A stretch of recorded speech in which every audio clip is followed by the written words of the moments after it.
ouvi alguém dizendo eu vou entrar na justiça para ganhar um dinheiro dessa empresa. É um direito, né, de todos brigar pelo que lhe é devido, mas alguns juízes vêm percebendo que alguns querem mesmo é bancar o esperto.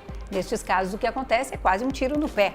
Aqueles que entram com o processo querendo apenas lucro e escondendo a verdade, passam de vítima a réu.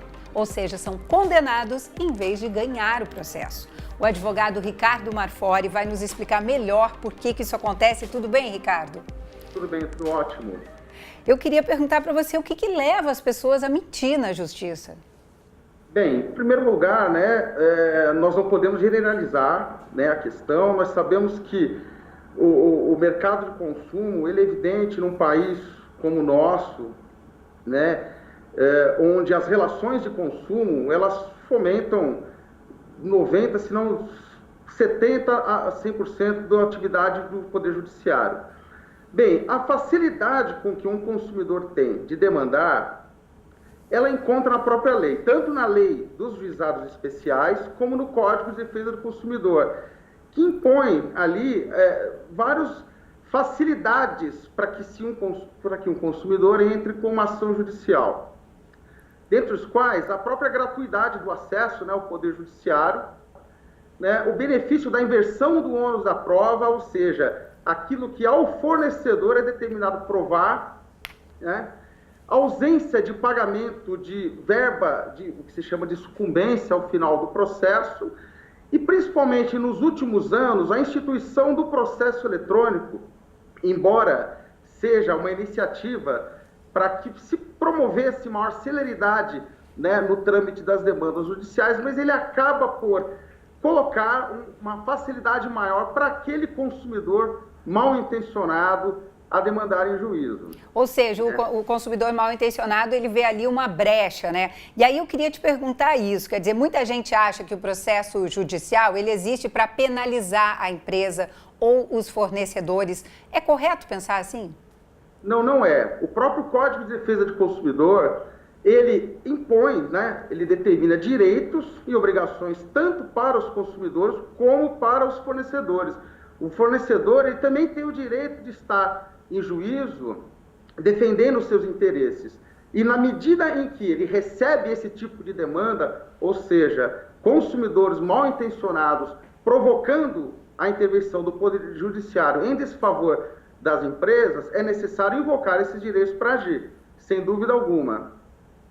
Ricardo, quais são as mentiras, digamos, mais recorrentes, dentro... E acho que você falou bem, você lembrou bem no início, É uma pequena parcela das pessoas que usam esse método, que acabam até, de alguma forma, estragando o direito, digamos assim, o direito, ao uso dessa ferramenta. Sim, sem dúvida.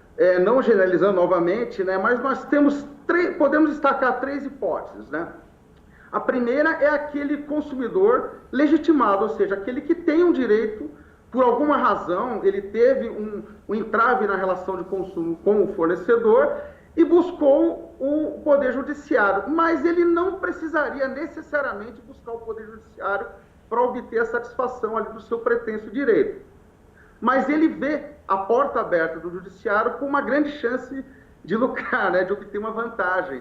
E aí é o que se costuma chamar da indústria da indenização, Ou seja, o próprio consumidor ele se torna um litigante contumaz e entra com 1, 2, 3, 4, quantos processos ele puder e pretender entrar para poder obter vantagens que não são devidas, A segunda hipótese seria aquela em que ele simula uma relação jurídica, uma relação de consumo com o fornecedor, ali apresenta ao judiciário fatos inverídicos, de novo buscando a vantagem que seria indevida. Agora, a terceira hipótese, que é um pouco mais frequente, são, infelizmente, aquele consumidor que ele, em conluio com os advogados, ele acaba por promover atos de maior gravidade, ou seja, fraudando documentos, mentindo, dentro do processo judicial, sob uma relação que sequer,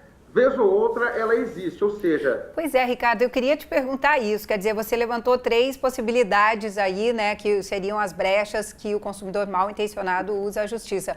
Mas como fica a punição para esse advogado? Isso deve estar previsto lá na OAB, Sim, perfeito, né? Eu não vou generalizar novamente, né? Assim como defendendo a classe dos advogados, mas ele pode sim, constatando-se ali uma irregularidade de conduta profissional, o juiz, ao final do processo, ele pode determinar, né, a remessa daquele processo para a Ordem dos Advogados do Brasil para apurar o cometimento de uma infração ético-disciplinar. E aí com uma punição que poderá ser desde a suspensão até a exclusão dos quadros, né, da Ordem. Tá, e no caso da vítima, né, a pessoa que entrou com o processo, também tem alguma punição prevista? Quais os riscos, né, dele assumir essa mentira diante do juiz? Sim. Temos, na verdade, no campo civil, do próprio processo civil, né, ele seria qualificado como litigante de má-fé, e aí ele incorre nas penalidades. Ele responde por perdas e danos para a parte adversa, para a empresa fornecedor. Ele indenizará a parte, né, a outra parte, pelos prejuízos que aquela demanda simulada causou. Isso, os tribunais têm a diretriz legal para aplicar uma multa de 1 a 10% do valor do objeto da ação, além de ressarcir os honorários advocatícios e multa, além da conotação penal. Diversos crimes poderiam ser classificados aí, desde a falsidade ideológica, falsificação e uso de documento. Lembrando que esses crimes, eles são apenados com a pena de reclusão. Ótimo. Não, e é bom você lembrar tudo isso, né? Porque, assim, isso acaba também afogando a justiça, né? A gente já sabe da lentidão da nossa justiça, da incapacidade das varas de conseguirem julgar tudo que chega até eles, né? E o que você está mostrando aí também, e aí eu aproveito para te perguntar isso, que caminhos você aponta para que a gente evite que isso ocorra? Sim, nós temos como pioneirismo, né, uma atuação firme do Poder Judiciário, do Tribunal de Justiça do Rio de Janeiro, né, que instituiu há algum tempo uma comissão, né, constituída por juízes e desembargadores, que eles promovem atividades de fiscalização, orientação, monitoramento dos órgãos do Poder Judiciário, a fim de subsidiar, né, e punir aqueles consumidores que vêm utilizando do judiciário como ferramenta indevida. Tá, mas para a gente entender, o que eles fazem? Eles colocam uma lupa ali, uma atenção maior em determinados processos?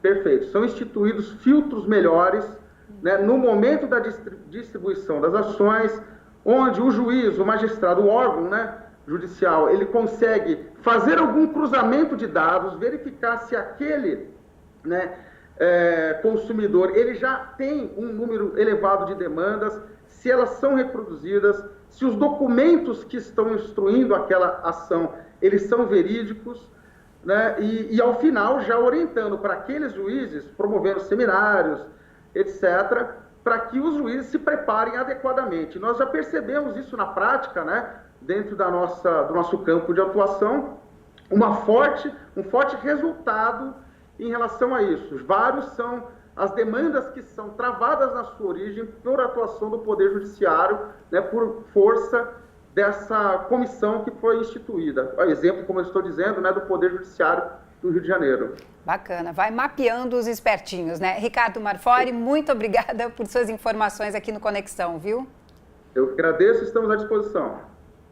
Bom, e você aí, se quiser rever essa ou outras entrevistas, né? Ou também enviar para alguém, compartilhar, curtir esse vídeo lá no futuraplay.org, você pode fazer tudo isso.